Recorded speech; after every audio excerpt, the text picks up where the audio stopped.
Google account ng Infinix Hot 40 5G mga katiktik. Ito yung ibabypass natin. Nakita nyo naman nang hingi siya ng Google account. So ito yung palatandaan natin mga katiktik. Ayun, may padlock dito sa upper left side corner mga katiktik. So ipapakita ko sa inyo kung paano ito i-bypass manual. So makita nyo dito mga katiktik, wala na po yung QR code na kung saan pwede tayo mag share doon mga katiktik.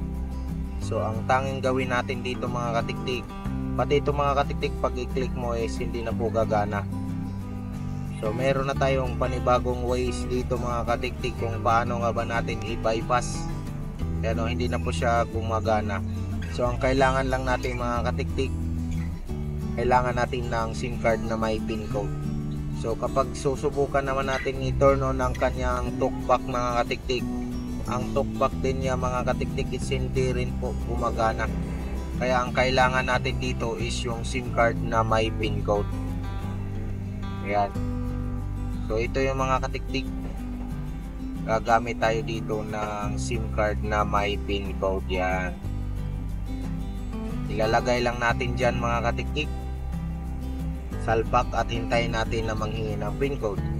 Kapag nanghingi naman ng PIN code mga katiktik is i-eject lang natin yan mga katiktik. Nahanap ko lang yung ejector mga katiktik. So kapag di ka marunong maglagay ng PIN code sa iyong SIM card, meron tayong link dyan sa description. Bisitahin mo lang yung description sa video na ito at doon mo makikita mga katiktik kung paano lagyan ng PIN code. So ito mga katiktik, slide mo lang at pindutin mo tong setting, so more setting, and then pindutin mo tong notification style, tapos itong set up portal service.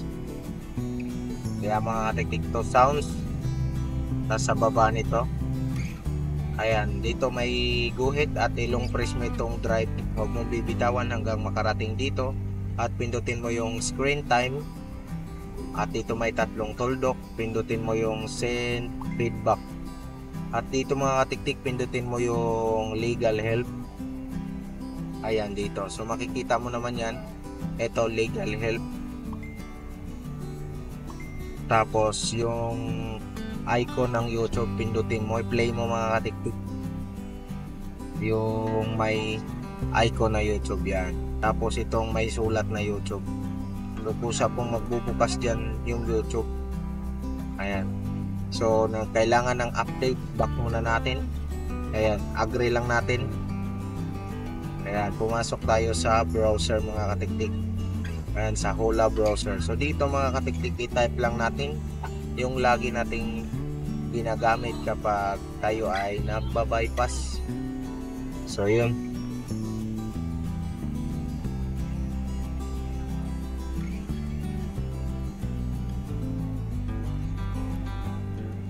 antayin lang natin mga katiktik, medyo loading ang ating internet. At tap mo yung setting, open.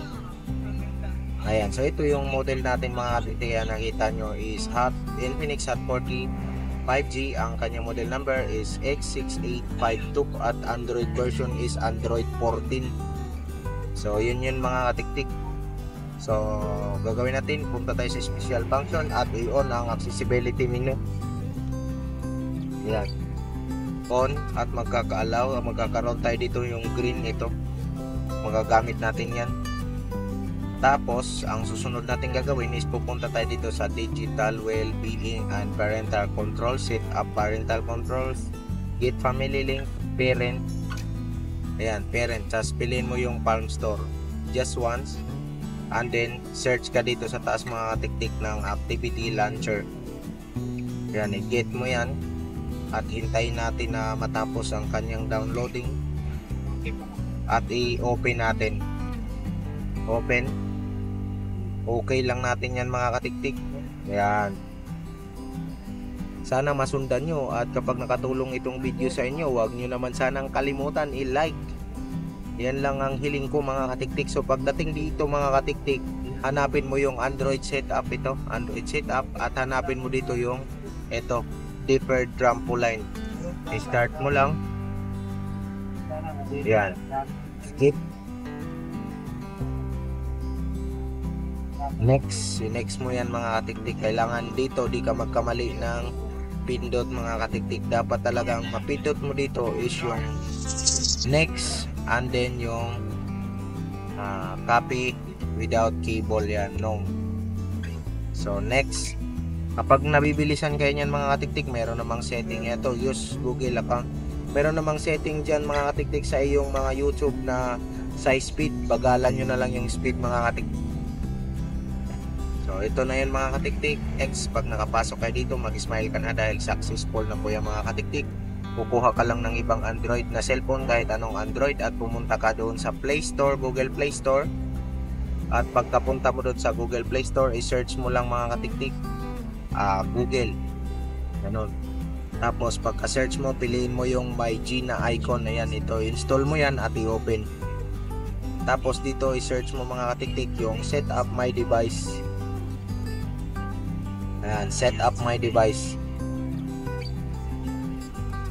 Then isi-search mo na lang yung mga katiktik, pindutin ang search. At usa po yung magpupunik yung dalawang cellphone mga katiktik, kasi ikakopy niya yung Google account ng ating luma na cellphone papunta dito sa ating iba-bypass na Infinix Hot 40 5G. So copy, enter lang natin yung lock screen ng ating cellphone. Ayan, copying your account. So antayin lang natin ng ilang saglit mga katiktik at matatapos din yan. So yan, nakaka-copy na po yan mga katiktik. Kung napapansin nyo dito sa kabila, meron nakalagay na continue setup on your new device. Yan, ang Note 40 5G. So dito, don't copy ang pipindutin natin, don't copy. Tapos antay-antay lang tayo ng ilang saglit mga katiktik. Ayan, ito, don't back up.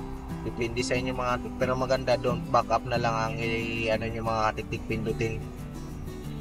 Ayan, so skip mo na lang, skip. Tapos ito, wala na to mga katiktik, itabi na lang natin to. Ayan. So antayin na lang natin mag-loading. So ito mga katiktik, yan, normal lang po yan na bumabalik yan, set up lang natin. So prepare ko lang din habang nagne-next tayo, set up na lang yan mga katiktik, makakarating na tayo sa home screen. So prepare ko din yung kanyang SIM card. So ito na yung mga katiktik. Ayan, don't copy na yung pipindutin natin dito. Next. So yung mga katiktik, accept lang natin. Skip, scroll up and then skip. Ayan, no thanks. Next, skip, skip. Ayan, so naglo-loading na po mga katiktik. Yan o, Android 14. So ito yung SIM card niya mga katiktik, ilagay natin. Ano, loading home screen. So nasa home screen. So i-remove lang natin tong ano niya mga katiktik, yung accessibility. Yung na-lock screen pa. So yun, kailangan natin i-swipe doon banda sa camera mga katiktik para ma-open. Ayan. So yan, remove natin to. So dahil hindi siya nag-swipe agad mga katiktik, i-remove muna natin yung Google account na nakopy niya mga katiktik. Kasi kailangan nating i-reset ulit yung phone para pagka ni-lock screen mo siya is hindi na po doon sa may camera banda. Baga okay na po siya kapag i-lock screen. Yan. So proceed tayo dito sa reset. Ito, erase all data yung kailangan natin mga katiktik. Yan, i-reset mo siya after mo ma-remove yung Google account na nakopy para yung phone natin is mag-function ng maigi. Ito mga katiktik, hintayin na lang natin ang ating phone na magbukas at i-set up natin. Ayan. So fast forward natin ng konti mga katiktik kasi yung pag reset niyan mga katiktik, it takes 2 to 5 minutes yan para magbukas ulit. So fast forward ko lang ng konti at i-set up pagka nag-open na.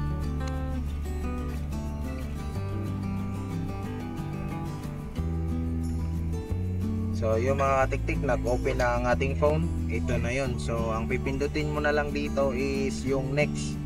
Hindi mo na kailangan dito ng internet kasi wala na po itong Google account. Hindi na po siya nanghihingi ng Google account. Kaya diretso na lang tayo pag pindot sa next setup, and then skip mo na lang pagdating doon sa may wifi. So yun mga katiktik, kaya skip na lang yan.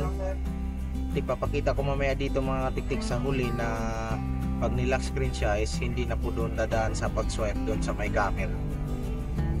So yun ang dapat gawin mga katiktik after bypass para maging functional po yung ating pag nag-lock screen tayo. So sana may nakuha kayong idea dito. At huwag kalimutan i-like ang video na ito mga katiktik. Maraming thank you at hanggang sa susunod po na tutorial. Ayan. So yun, nasa swipe na natin ng maayos. Bye bye.